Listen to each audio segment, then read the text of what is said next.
Turabasuhuje mwese mukurikira ibiganiro byacu kuri Christmas TV show.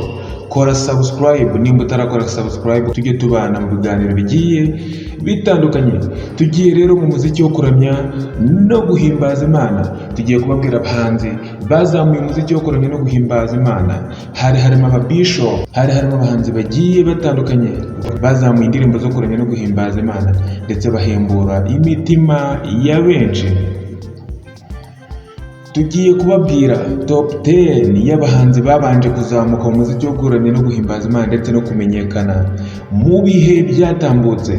Noneho tuze tubabwire na top 5 y'abahanzi bari kuvugwa muri iyi minsi bakora umuziki wo kuramya no guhimbaza Imana ndetse bagezweho. Turahera rero ku mwanya wa 10 tuze ku mwanya wa mbere mu bahanzi baririmba indirimbo zo kuramya no guhimbaza ari bahagaze neza. Ku mwanya wa 10 turasanga umuhanzi Uwimana Aime, asengera muri Zion Temple, akaba yaramenyekanye mu muziki wo kuramya no guhimbaza Imana aho afite na studio yitwa Keyboard Studio. Ku mwanya wa 9 turasanga umuhanzi Richard Nick Ngendahayo. Uyu muhanzi azwi ku ndirimbo Ndashaka kuba uwo wifuza, Niwe, Mani yo ngutekereje ndetse n'izindi. Ku mwanya wa 8 turasanga umuhanzi Dusabe Alex, asengera muri ADPR Nyarugenge, afite indirimbo zigiye zitandukanye nk'Umuyoboro, Zaburi ya 23, Ibitambo, Kukiturira ndetse n'izindi zigiye zitandukanye, harimo Ninde wavuguruza ndetse na Njyana Igorogota. Ku mwanya wa 7 turasanga umuhanzi Mucyo Nelson, akaba asengera muri Restoration Church, yamenyekanye ku ndirimbo Ndaje mu bwiza bwawe, Warakoze, Ibuye ndetse na Warahabaye. Ku mwanya wa 6 turasanga umuhanzi Patient Bizimana, usengera muri Restoration Church i Masoro, wamenyekanye ku ndirimbo Nkamenye Neza, Nongeye Ndaje, Andyohera cyane, Ikime cya mu gitondo, Ubwo buntu, Amagambo yanjye ndetse n'izindi zigiye zitandukanye. Ku mwanya wa 5 turasanga umuhanzi Dominique Ashimwe, usengera muri ADPR Nyarugenge, umenyekanye ku ndirimbo nka Uwiteka ari kumwe natwe, Nemerewe kwinjira, Ni inshuti ntahinduka ndetse na Ishimwe. Ku mwanya wa 4 turasanga umuhanzi Tonzi ndetse na Simone Kabera, bamamaye nabo mu ndirimbo zigiye zitandukanye ndetse banamamara mu muziki wo kuramya no guhimbaza Imana. Ku mwanya wa 3 turasanga Dr. Apotre Paul Gitwaza, akaba ari nawe uyobora amatorero yose ya Zion Temple ku isi. Ni umushumba, umuhanzi, umwigisha, umubwirizabutumwa ndetse akaba ari n'umuririmbyi. Ku mwanya wa 2 turasanga umuhanzi Theogene Uwiringiye Imana cyangwa se Bose Babireba, akaba asengera muri ADPR. Nubwo hari imico imwe n'imwe batagendaga bamuvugaho neza, ariko nawe yari afite indirimbo nyinshi zahembuye imitima ya benshi. Afite indirimbo yazamukiyeho nka Bose Babireba, ari nayo yitiriwe izina rye, Icyifuzo, Ibigeragezo si karande, Soko imara inyota, Ingoma yawe niyogere, Ukuri kuranyagirwa, Kubita utababarira ndetse n'izindi zigiye zitandukanye. Ku mwanya wa mbere ni umuhanzi Israel Mbonyi. Israel Mbonyi Cyambu akaba ari umuhanzi wamenyekanye cyane akora audio ubwo yazikoreraga mu gihugu cy'Ubuhinde, aho yigaga akaza asanga yarabaye icyamamare mu mwaka wa 2022. Akaba ari we muhanzi wari uyoboye abandi kuba azwi cyane ndetse yaranakoze indirimbo zikamenyekana. Akaba asengera muri Restoration Church i Masoro, akaba yaramenyekanye ku ndirimbo zirimo Imigezi, Number 1, Mfite Impamvu, Niba ushaka kugira ubwiza, Umusaraba, Amarembo y'ijuru, Hari ubuzima, Karame, Nturi wenyine ndetse n'izindi zigiye zitandukanye. Reka rero tubabwire top 5 y'abahanzi bagezweho muri iki gihe ndetse bari gukurikiranwa cyane ku mbuga nkoranyambaga. Ku mwanya wa mbere turahasanga umuhanzi Israel Mbonyi, akaba ari gukurikiranwa n'abarenga 1,070,000 ku mbuga nkoranyambaga cyangwa ku rubuga rwa YouTube channel. Ku mwanya wa 2 turahasanga Papi Clever na Dorcas, bakurikiranwa n'abarenga 611,000. Ku mwanya wa gatatu tukaba tuhasanga James na Daniela bakurikiranwa n'abarenga 137 kuri YouTube channel.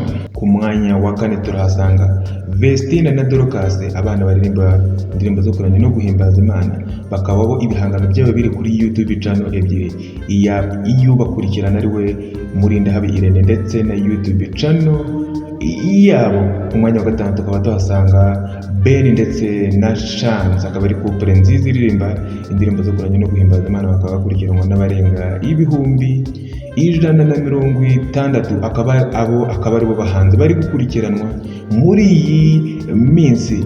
Reka rero tubasigiremo ibigwi by'umuhanzi Israel Mbonyi ukurikiranwa n'abarenga 1,70,000, akaba ari ukomeje kuyobora urutonde rw'indirimbo zo kuramya no guhimbaza Imana mu Rwanda. Umuhanzi Israel Mbonyi amaze kuba ikimenya bose, dore yuko amaze kugira ibigwi bitigeze bigirwa n'uwo ari we wese mu muziki wo kuramya no guhimbaza Imana. Indirimbo ni Nasiri y'umuhanzi Israel Mbonyi imaze kurebwa n'abarenga 44,000,000 mu gihe kingana n'amezi 9 gusa. Ntago ariyo yonyine, afite n'izindi ndirimbo zigiye zitandukanye zimaze kurebwa n'akayabo k'abafana bamufana bamukurikirana mu Rwanda ndetse no hirya no hino ku isi, cyane cyane mu bihugu bya East Africa bakoresha ururimi rw'Igiswahili. Indirimbo ni Tamini imaze kurebwa n'abarenga 16,000,000 mu gihe kingana n'amezi 5 gusa. Indirimbo Tugumane imaze kurebwa n'abarenga 3,000,000 mu gihe kingana n'amezi 8 gusa. Indirimbo Ndashima imaze kurebwa n'abarenga 1,600,000 mu gihe kingana n'amezi 8. Amenisamehe imaze kurebwa na 5,000,000 mu gihe kingana n'amezi 4. Marengu ya Mungu imaze kurebwa n'abarenga 4,800,000 mu gihe kingana n'amezi 4 gusa. Jambo imaze kurebwa n'abarenga 2,200,000 mu gihe kingana n'amezi 3. Uyu muhanzi Israel Mbonyi akurikiranwa n'abarenga 1,60,000. Nibo basubscribe bamukurikirana ku rubuga rwe rwa YouTube channel aho yitwa Israel Mbonyi. Abenshi bakunda gutegera abahanzi muri live, bakavuga ko bakitwaza ko bakorera indirimbo muri studio kugira ngo bakunde babone ijwi. Uyu we ntago ariko bimeze, indirimbo ze zose azikora live. Uyu muhanzi Israel Mbonyi asa n'uwasizwe amavuta. Yakundaga umuziki wo kuramya no guhimbaza Imana guhera mu bwana bwe, aho yajyaga kwiga gucuranga piano bikamunanira agakomeza kubihatiriza mu banyeshuri bose biga gucuranga piano. Yakomeje kuririmba muri worship team zigiye zitandukanye ndetse akomeza no kuzamura umuziki we. Yaje kujya kwiga mu Buhinde, ari naho yatangiriye neza umuziki wo kuramya no guhimbaza Imana, akora indirimbo za audio. Igitangaje muri byo ni uko uyu muhanzi Israel Mbonyi yatangiye kumenyekana nawe atabizi. Indirimbo za audio zarazamutse uko umunsi wose ukeye undi ugataha. Yatangiye kumenyekana atarakora video n'imwe. Umuhanzi Israel Mbonyi byaje kumutangaza ubwo papa we yigeze kumwohereza indirimbo amubwira ko yabonye umuhanzi uririmba neza. Icyo utaruzi ni uko uwo muhanzi yari Israel Mbonyi. Israel Mbonyi byaramutunguye cyane ndetse biramutangaza, arisekera. Umuhanzi Israel Mbonyi yatangiye kwamamara ari mu gihugu cy'Ubuhinde aho yigaga y'ubuganga. Akirangiza amasomo ye yaje mu Rwanda nk'ibisanzwe nk'umunyeshuri urangije kwiga. Icyamutunguye ni uko yageze ku kibuga cy'indege asanga asanganirwa n'abantu benshi, abanyamakuru, inshuti, abavandimwe n'ababyeyi ndetse n'abandi baje kwishakira amakuru. Byagaragaraga ko yaje asanga yarabaye umustar. Israel Mbonyi yakomeje ibyo gukora indirimbo, yatangiye noneho gukora video ariko akabikora live. Umuhanzi watangiye gukundwa akora audio yakoze video bindi. Yakoze video zirakundwa cyane. video ze zahembuye imitima ya benshi.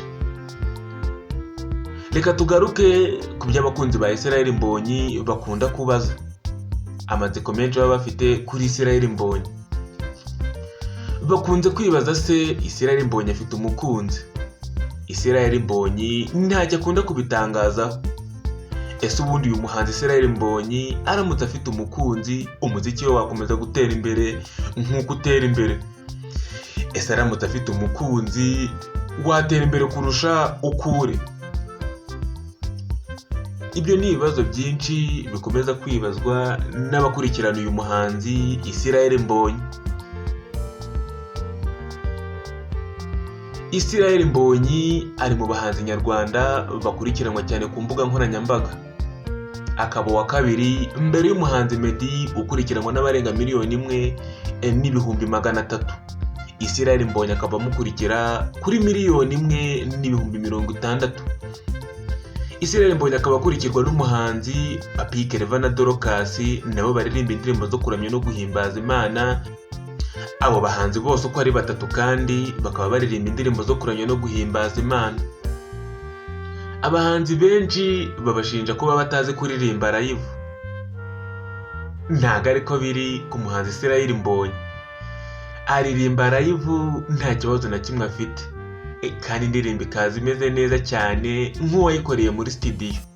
Abanyarwanda benshi bakomeje kugereranya abahanzi bagiye batandukanye, bavuga ngo ese ninde muhanzi urenze? Abahanzi barimo Israel Mbonyi, Ngabo Medali, Bruce Melody, The Ben ndetse n'abandi bagiye batandukanye, bagendeye ku byo bakoze, indirimbo bafite. Ariko uyu muhanzi turi kuvugaho ari Israel Mbonyi ni ntagereranywa. Niwe muhanzi ufite indirimbo nyinshi yakoze mu gihe gito zikarebwa cyane kurusha abandi bose bahanzi bo mu Rwanda. Umuhanzi Meddy niwe ufite indirimbo yitwa Slowly yarebwe cyane. Ni mu gihe indirimbo yarebwe cyane, indirimbo Slowly y'umuhanzi Meddy ikaba imaze imyaka 6, ikaba imaze kurebwa n'abarenga 98,000,000 ku rubuga rwa YouTube channel. Uyu muhanzi Meddy nawe afite umwihariko dore yuko akora indirimbo ikarebwa cyane mu gihe gitoya. Gusa Meddy we ntabwo ajya akora indirimbo nyinshi, afata igihe cyo gukora indirimbo agafata n'ikindi gihe cyo kuba yikorera ibikorwa bye bya buri munsi.